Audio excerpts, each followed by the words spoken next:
தஞ்சாவூர் மாவட்டத்தின் பல்வேறு பகுதிகளில் கோடை நெல் சாகுபடி மேற்கொள்ளப்பட்டுள்ள நிலையில் சில இடங்களில் அறுவடை பணிகளும் தொடங்கியுள்ளன.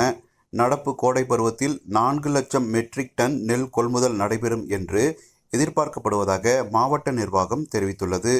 அறுவடைக்கு வரும் நெல்லுக்காக சாக்கு தட்டுப்பாடு ஏற்படாத வகையில் தமிழ்நாடு நுகர்பொருள் வாணிப கழகம் சார்பில் மேற்கு வங்க மாநிலம் கொல்கத்தாவிலிருந்து சாக்குகள் வரவழைக்கப்பட்டன. இதன்படி 42 வேகன்கள் கொண்ட சரக்கு ரயில்கள் மூலம் 5460 பேரல் சாக்குகள் தஞ்சைக்கு வந்தடைந்தன. ஒவ்வொரு பேரலிலும் 500 சாக்குகள் வீதம் மொத்தம் 27,30,000 நெல் சாக்குகள் கொண்டுவரப்பட்டதாக அதிகாரிகள் தெரிவித்தனர். இந்த சாக்குகள் அனைத்தும் தஞ்சாவூர் மாவட்டத்தின் அனைத்து தாலுகாக்களிலும் உள்ள நுகர்பொருள் வாணிப கழக கிடங்குகளுக்கு அனுப்பி வைக்கப்பட்டன. தஞ்சாவூர் மாவட்டம் பாபநாசத்தில் சட்டமன்ற உறுப்பினர் அலுவலகத்தை அத்தொகுதி சட்டமன்ற உறுப்பினரும் தமிழக சிறுபான்மையினர் நலத்துறை அமைச்சருமான திரு ஷாஜகான் திறந்து வைத்தார். அப்போது பேசிய அவர், சென்னை தலைமை செயலகத்தில் பல்வேறு துறை சார்ந்த 40க்கும் மேற்பட்ட அதிகாரிகள் பங்கேற்ற ஆய்வுக் கூட்டம் நடைபெற்றதாகவும், அந்த கூட்டத்தில் சிறுபான்மை மக்களின் நலன் சார்ந்த திட்டங்கள், மக்களின் கோரிக்கைகள், செயல்படுத்தாமல் உள்ள திட்டங்கள் மற்றும் நிதி ஒதுக்கீடு தொடர்பாக விரிவாக ஆலோசிக்கப்பட்டதாக கூறினார். மேலும் சரி செய்யப்பட வேண்டிய அம்சங்கள் மற்றும் புதிதாக கொண்டு வர வேண்டிய திட்டங்கள் குறித்து ஆலோசித்து முதலமைச்சரின் கவனத்திற்கு கொண்டு செல்லப்பட்டுள்ளதாகவும் தெரிவித்தார். முருகப்பெருமானின் அறுபடை வீடுகளில் 4ஆம் படை வீடாக விளங்கும் கும்பகோணம் அருகே உள்ள சுவாமிமலை அருள்மிகு சுவாமிநாத சுவாமி திருக்கோவிலில் வைகாசி விசாக திருவிழா சிறப்பாக நடைபெற்றது. விழாவை ஒட்டி மூலவர் சுவாமிநாத சுவாமிக்கு சிறப்பு அபிஷேகம் மற்றும் ராஜ அலங்காரம் செய்யப்பட்டு மகா தீபாராதனை நடைபெற்றது.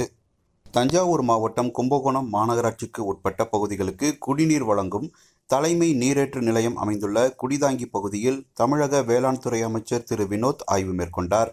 குடிநீர் விநியோகத்தில் ஏற்பட்டுள்ள பாதிப்புகளை சரிசெய்து பொதுமக்களுக்கு தடையின்றி குடிநீர் வழங்குவதற்கான பணிகள் குறித்து அதிகாரிகளிடம் அவர் கேட்டறிந்தார்.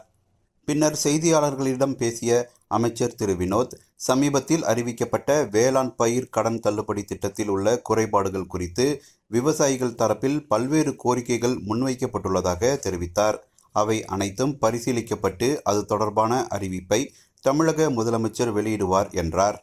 மேலும் கும்பகோணம் நகருக்கு நாளொன்றுக்கு 20 மில்லியன் லிட்டர் குடிநீர் தேவைப்படும் நிலையில் தற்பொழுது 16 முதல் 17 மில்லியன் லிட்டர் வரை கிடைப்பதாகவும், இந்த பற்றாக்குறையை விரைவில் சரி செய்து தேவையான அளவு குடிநீர் வழங்க நடவடிக்கை எடுக்கப்பட்டு வருவதாகவும் அவர் கூறினார். தஞ்சாவூர் மாவட்டத்தின் புதிய மாவட்ட ஆட்சியராக நியமிக்கப்பட்டுள்ள திருமதி ரேவதி தஞ்சாவூர் மாவட்ட ஆட்சியர் அலுவலகத்தில் பொறுப்பேற்றுக் கொண்டார். தமிழக அரசின் அண்மைய நிர்வாக மாற்றங்களின் ஒரு பகுதியாக தஞ்சாவூர் மாவட்ட ஆட்சியராக நியமிக்கப்பட்டுள்ள அவர் இதற்கு முன்பு உயர்கல்வித்துறையில் துணை செயலாளராக பணியாற்றி வந்தார். தஞ்சாவூர் மாவட்ட ஆட்சியராக பொறுப்பேற்றுக் கொண்ட அவர், அரசின் மக்கள் நலத்திட்டங்கள் தொடர்ந்து சிறப்பாக செயல்படுத்தப்படும் என்றும், முந்தைய மாவட்ட ஆட்சியர்கள் தொடங்கி வைத்த வளர்ச்சி திட்டங்கள் மற்றும் பொதுமக்கள் நலப்பணிகள் தடையின்றி முன்னெடுக்கப்படும் என்றும் தெரிவித்தார். தஞ்சாவூர் அருகே கரந்தையில் அமைந்துள்ள பல ஆயிரம் ஆண்டுகள் பழமையான அருள்மிகு கருணாசாமி திருக்கோவிலில் ஏலூர் கண்ணாடி பல்லக்கு திருவிழா வெகு விமரிசையாக நடைபெற்றது. விழாவை ஒட்டி அலங்கரிக்கப்பட்ட பிரம்மாண்ட கண்ணாடி பல்லக்கில் அருள்மிகு பெரியநாயகி சமேத கருணாசாமி எழுந்தருளினார். தொடர்ந்து சுவாமிகளுக்கு சிறப்பு பூஜைகள் நடத்தப்பட்டு மகா தீபாராதனை காண்பிக்கப்பட்டது. தஞ்சாவூர் மாவட்டம் பாபநாசம் மற்றும் திருவையாறு வட்ட பகுதிகளில் சூறாவளி காற்றால் சேதமடைந்த வாழைத் தோட்டங்களை தமிழக சிறுபான்மையினர் நலத்துறை அமைச்சர் திரு ஷாஜகான் நேரில் பார்வையிட்டு ஆய்வு மேற்கொண்டார்.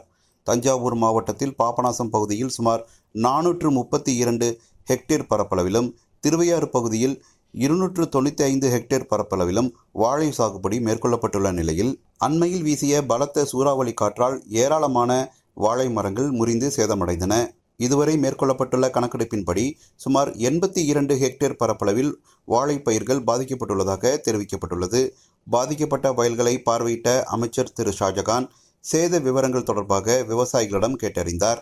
மேலும் முழுமையான கணக்கெடுப்பு மேற்கொண்டு அதன் அறிக்கையை தமிழக முதலமைச்சரிடம் சமர்ப்பித்து உரிய நிவாரணம் வழங்க நடவடிக்கை எடுக்கப்படும் என்று அவர் உறுதியளித்தார்.